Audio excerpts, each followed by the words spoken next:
is fruit name and fruit price. Because of that, I am able to get fruit name and fruit price in my dictionary. In the query list, I am able to get fruit name and fruit price. Why? Because I have given them in my input tag. It is empty or it is carrying any key in the query list.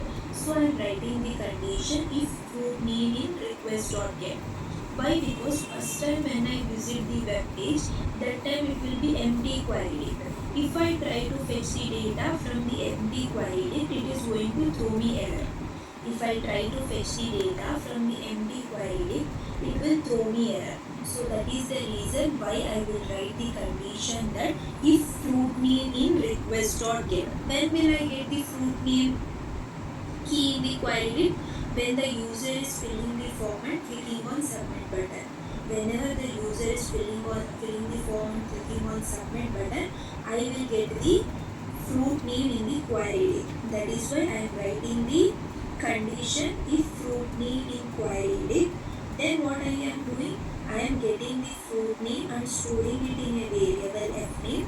I am getting the fruit price and storing it in a variable f price. Now what I need to do? Now I need to store it in my database. Listen this everyone. So what is our next step? Next step, I need to store fruit name and the fruit price in the database. I need to store fruit name and fruit price in database. So how to do it? There are two ways. What are those two ways? One is through the object manager and one is without object manager. So these are the two ways in which you can perform. Any of the way you can choose. So here name equal to orange, price equal to 100. Manually you have entered. Now what you need to do? Now you need to pass your variables. Now you need to pass your variables here. So what is my model name? My model name is fruit model. So fruit model dot objects dot create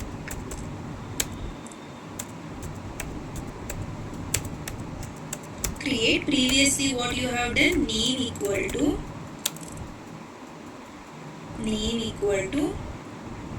kiwi comma price equal to 100. So like this you are passing. But now what you need to do? Now the name and price whatever the user is entering are stored in the variable f name and f price. So what I need to give? Name equal to f name, price equal to f price. Name equal to f name, price equal to f price. Now what happens? This data will get stored in the database. This data will get stored in the database. After storing the data in the database, what can I do? I will teach you next step. So let me show you where is my database over here. Observe 5 records are there. Now I am going to create a new record.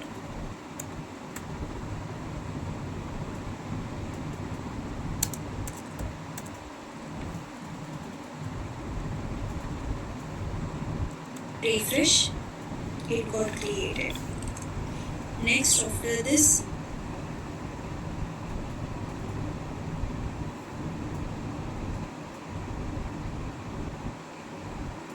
have I given that one? Let me verify. Yes, name equal to home is my URL pattern. I need to pattern name, so I need to give home. Return redirect home. It will get redirected to the home after creating the record. See, it got redirected to home. In home page, I can check whether the data has been created or not. Yes, it has been created. Execute everyone. Before we were manually doing the things. Now what I am doing? I am taking the input from the user and storing it in the database. So you are writing the condition if fruit name in request.get.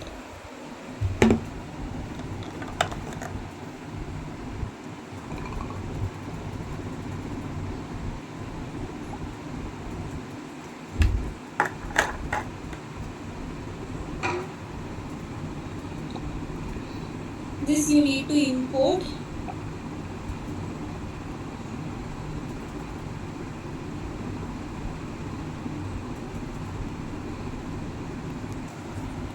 redirect. You need to import. Now Joe, did you import the redirect?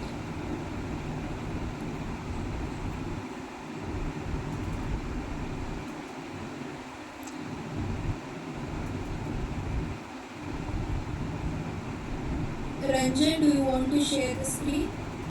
The user can come to know that the record has been created. So in my home page, I am displaying all the records. I am displaying all the records that are present in the database. So what I am doing with the help of redirect function. This redirect function you need to import it from the Django.shortcuts module. From the Django.shortcuts module, I have imported the redirect function and I am navigating the user to my home page so that user will come to know that the record has been created in the database. Understood, Inderdeep?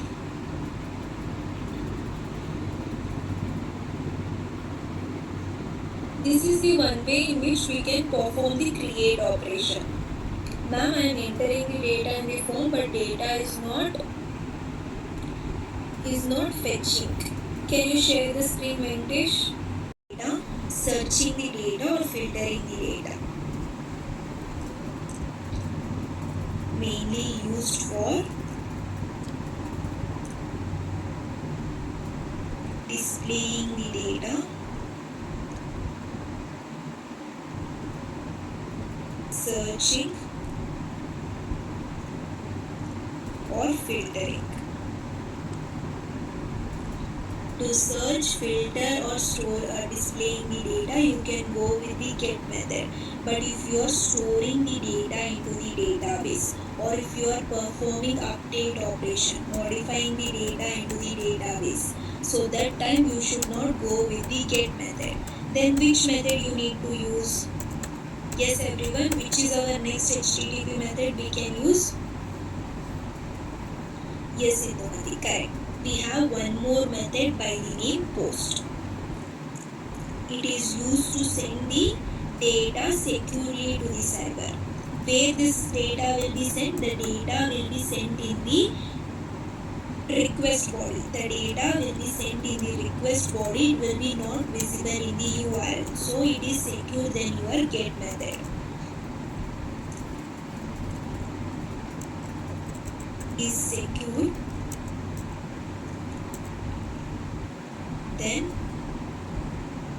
then get. Why?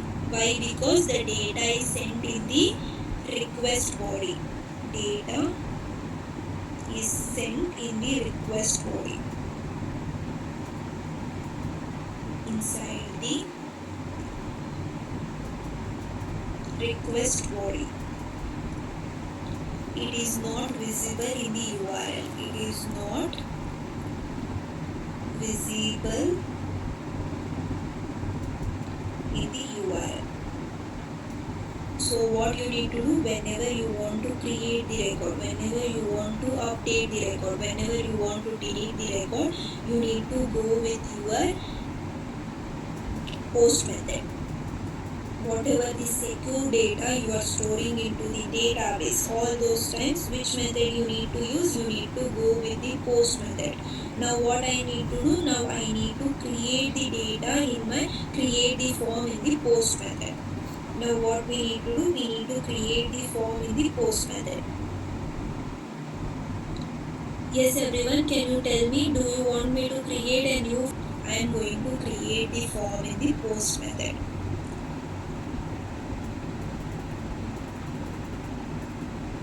This method attribute, what it is telling me in which how to send the data from the browser to the server, in which format the data need to be sent. When I used get, it was sending the data in the URL. When I am telling to create the form in the post method, now what my browser is going to do, browser is going to send the data in the request body. In the request body, it is going to send the data. If you don't mention this method also, by by default it will be get itself. Whenever you want to create the form in the post method, you need to mandatorily mention this attribute. Mandatorily you need to mention this attribute. Okay. Now observe everyone. Now come to the views. After making it as post, come to the views. Now whatever the thing you have done, comment these things. So till here using the get method we have performed, right? Comment these things. Okay. After this, now run the server. Don't write any logic. Let print statements be present. Request.method and request.get, let it be present. Apart from this, remaining everything you comment it down. And look at the terminal. Once let me show you. After that you execute.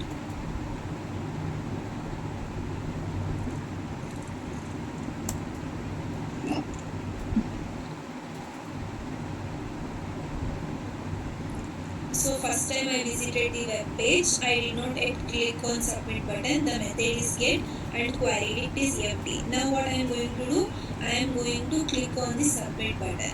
So now it is going to throw me an error. Observe that one. See, CSRF verification failed. Request aborted. What it is telling? It is telling me CSRF verification failed. Reason for failure: CSRF token missing. So can you tell me what is this CSRF? Do you know in your cyber security anywhere have you heard regarding this term CSRF?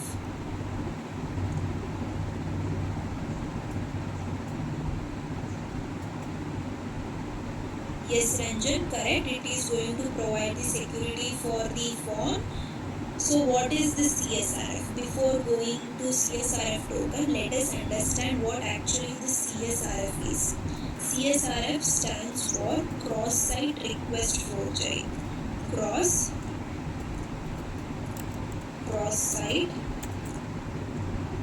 request forgery. Okay, observe everyone, there is an attack. There is one attack by the name CSRF attack. So what actually this attack is? It is an attack when an hacker tries to log in into the user's account by unofficially is trying to log in into your account and tries to perform some action. So how actually it is going to happen in the sense? Now let me take one banking example itself. You have opened your Uno something we have, right? So that application you have opened, you have logged in and you perform some your banking operations you perform, maybe the transactions or something you will be performing, and without logging out of the application, what you will do, you are going to visit some fake websites. You are going to visit some fake websites by mistake. That time you will press some link, something you will do. So what your hacker is going to do? Hacker is going to get the access to your fake website. From the fake website, he is going to send the request to your banking website. Why? Because you have not yet logged out from your application. From your application, you have not logged out. From one side, he is sending the request to the other side. That is your cross-site request forgery. And now, as he got the access to your application, what he can do? He can do the transactions, everything. As he got the from one side, from the some fake website, he is trying to access your banking website and he is trying to do the operation transaction. To avoid those things, we have the CSRF token. To avoid those things, we will be having the CSRF token. Every time whenever we create the form, the CSRF token will be generated and it will be added to the form. Whenever the user is submitting the form, what happens? Along with the data, the CSRF token will also come from the front end. Now what Django server will do, it is going to compare the CSRF token, whether the CSRF token is matching or not. The token which is coming from the front end is the one which I had sent. Only if it is matching, the request will be accepted. If it is not matching, then the request will get rejected. So whenever we are creating the form, we will be providing extra security for our form through this CSRF token. It is a random token generated by the Django server. This token will get added to the form. This token will get added to the form.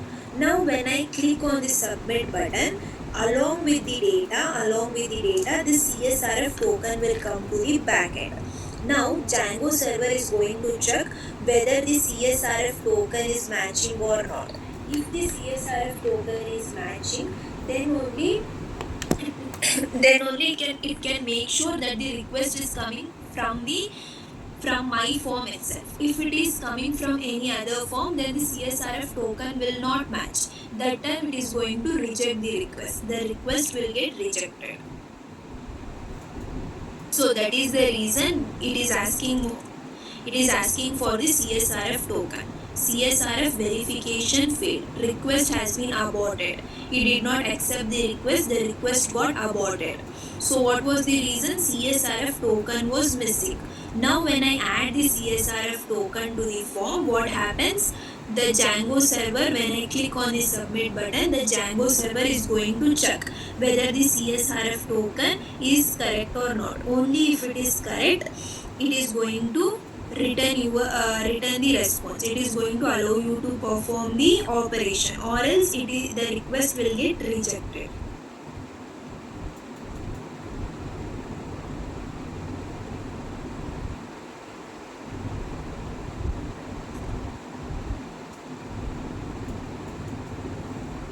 So CSRF token, it is a secret random value. Randomly it is going to generate. I will show you the CSRF token also. In the query it, you will be able to get the CSRF token. Let me show you everyone. So to the form you need to add the CSRF token.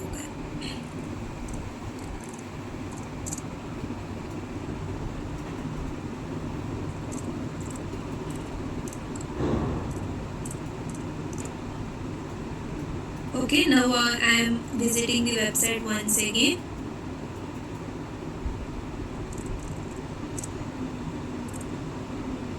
See, get and empty query date. Now when I click the data, enter the data and click on submit button, the method will be post. It is post and request.get is empty query date. Then where is the data present? It is present in the request.post. You need to give request.post if you want to see the data. Print request.post. Then yes, server loaded. Submit. See the CSRF token. This is the CSRF token. This particular token has been attached to the form. Now when the form has been submitted, it will come to the backend. In the backend, the Django is going to compare the CSRF token. Only if the token is matching the data, the request will be accepted. If the token is not matching, if the request is coming from some other cross site, from any other website, if the request is coming, then it is not going to accept the request. Only if the CSRF token is matching, then the request will get accepted. In this way, this cross site request forgery attack can be avoided. Cross site request forgery in the sense, from one website the request is sent to the other website to perform some illegal action. To perform some illegal action, the hackers are going to send the request from one website to the another website. So to avoid this, we are going to use the CSRF token. Is it clear, everyone?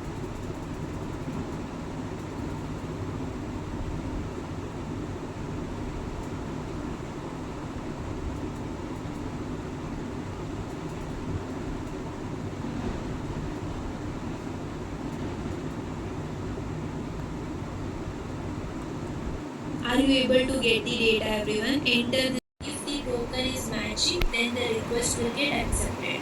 If the token is not matching, the request will get rejected. HTML page, URL, everything. Yes, everyone.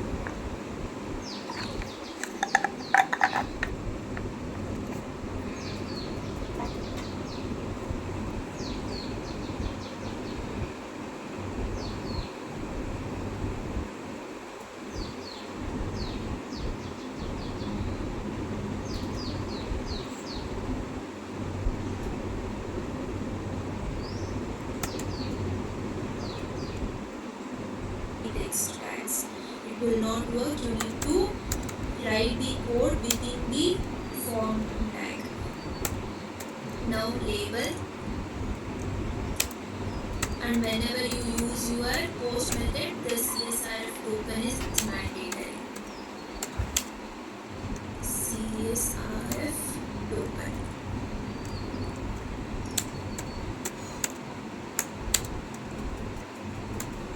Enter the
button of type submit.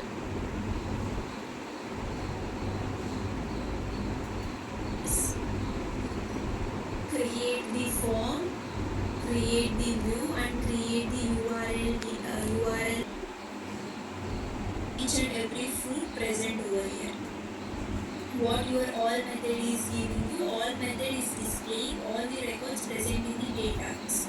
So what I want to do, here I want to give an update button. Whenever user clicks on the update button, we should be able to see the update page. It should be redirected. So what I can do, I can go to my home.html page and create the URL DTL tag. All method, I am going to create the URL DTL tag. Update.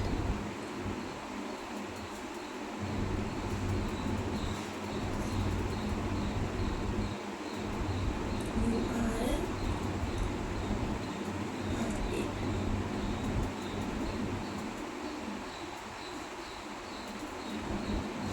See? Now when I click on update,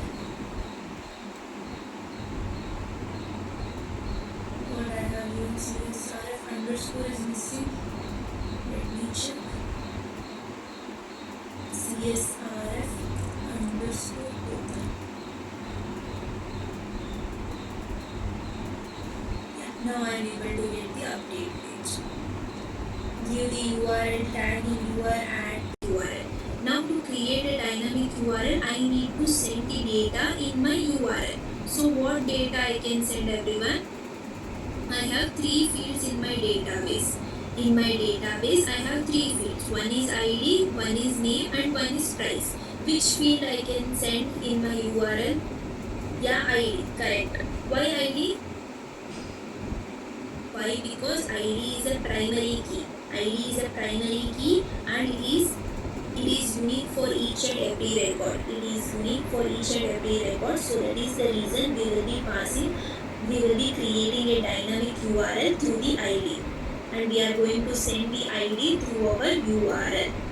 So let me create the dynamic URL. Go to urls.py file, create a dynamic URL, int is to ID. Why? Because ID value in your database is integer. ID value in your database is integer. That is the reason I am going to use the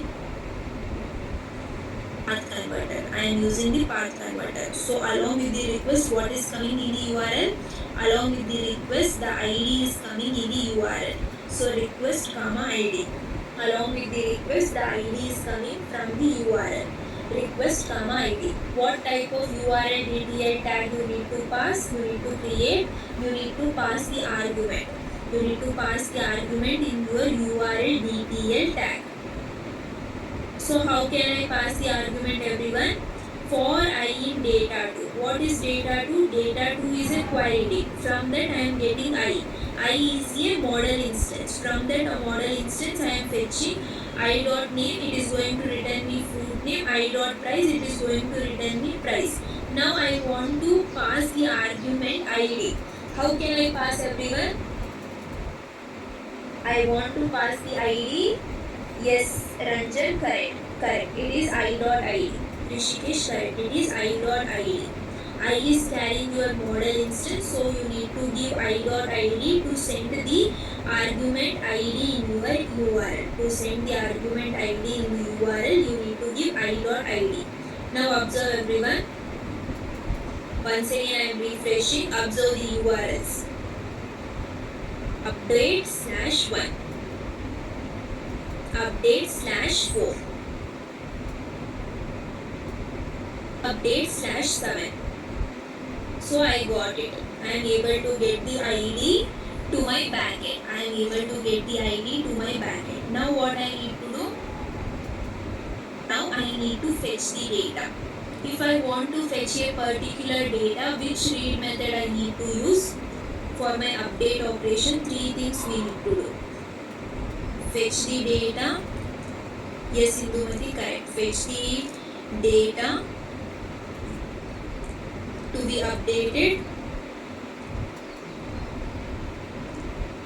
Update the fields.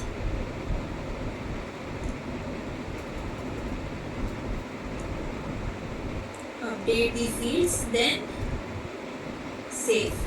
So these 3 steps I need to do. First I need to fetch the data to be updated. So which method I need to use? The get method I need to use and get the data. Data equal to fruit model dot objects dot get id equal to id. This particular, the first id is the field name. What is it? It is the field name.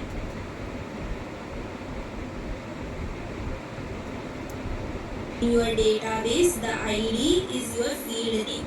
It is a field name. Whereas equal to id is your the data coming from the URL. Equal to data coming from the URL, coming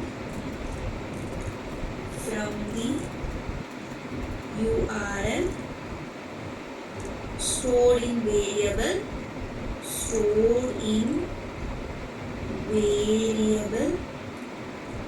variable id, stored in the variable id.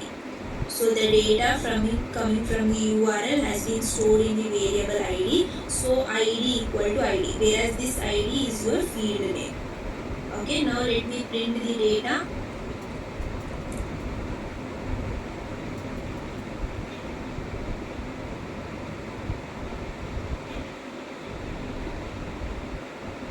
See, I am able to get fruit object A. I am able to get fruit object I.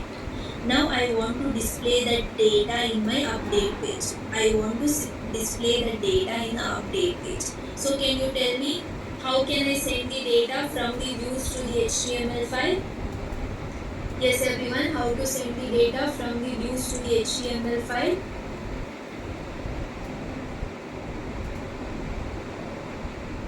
Yes, context. We need to create the context dictionary. Let me create the context dictionary. It is a key value pair where your key always need to be string. Data is to data. I have created a context. Your render function will accept a third parameter context key value pair where key is my data, value is the data variable which is having the model instance. Now I will go to my update.html page. Here outside the form, let me print for you data. See, you are able to get fruit object A. From this, if you want to display what? You want to display the name and price. So data.name, then data.price.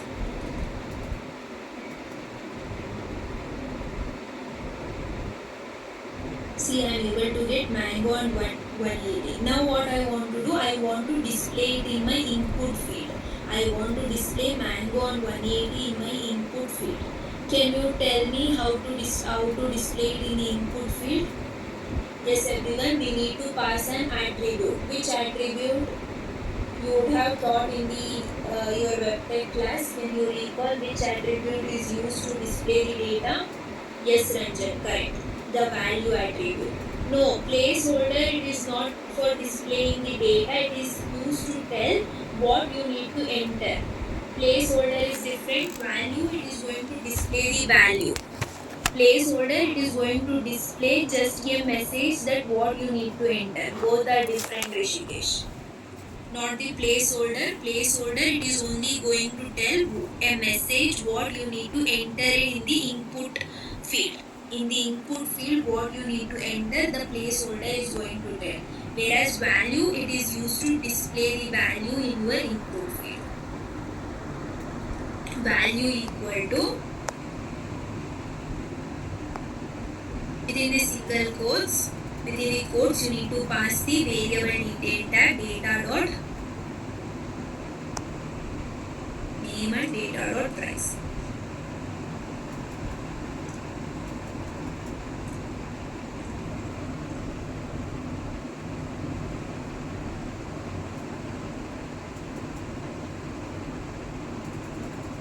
Data dot name and data dot price. Let me refresh it now. See mango 180, guava 60, banana 80. I am able to get. So I am able to get whatever the data the user, whatever the data is present in the database. Now when I click on mango 250, I am able to get the data mango 250. Now whatever the data the user is going to enter, that data I want to get it and I want to store it in my, I want to update it. So how can I get that one? Using your what will be the request method? Okay, observe the request method everyone. Print request dot get request dot method, then print request dot get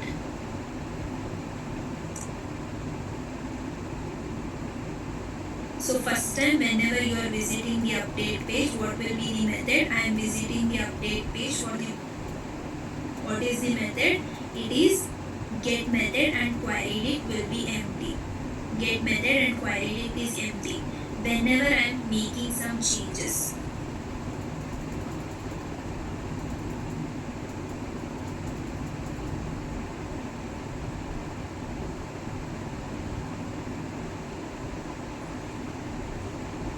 And clicking on the submit button, the request method will be post. The request method will be post. In the request.post query it, you will be able to get the data.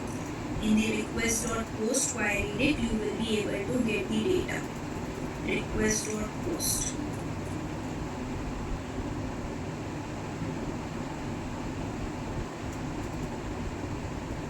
First time the request method is get and request.get, it will be carrying empty query. When the request method, when it will be post, when the user is entering the data.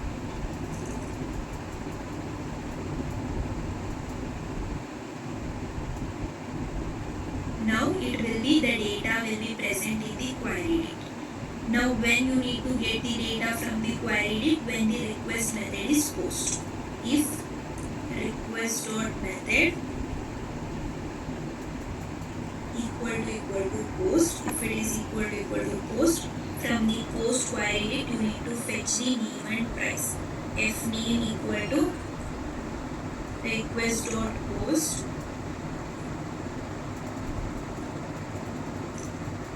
food, FRUIT, food underscore name is my key, and F price equal to request dot post.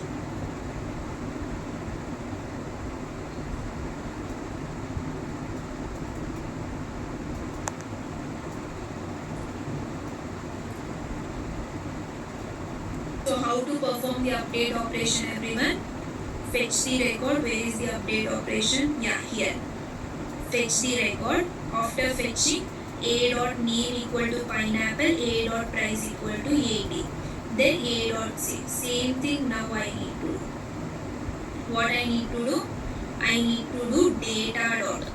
Data is carrying the object instance. Now data dot name equal to where I have stored the data coming from the front end, I have stored it in fname. Data dot name equal to fname and data dot price equal to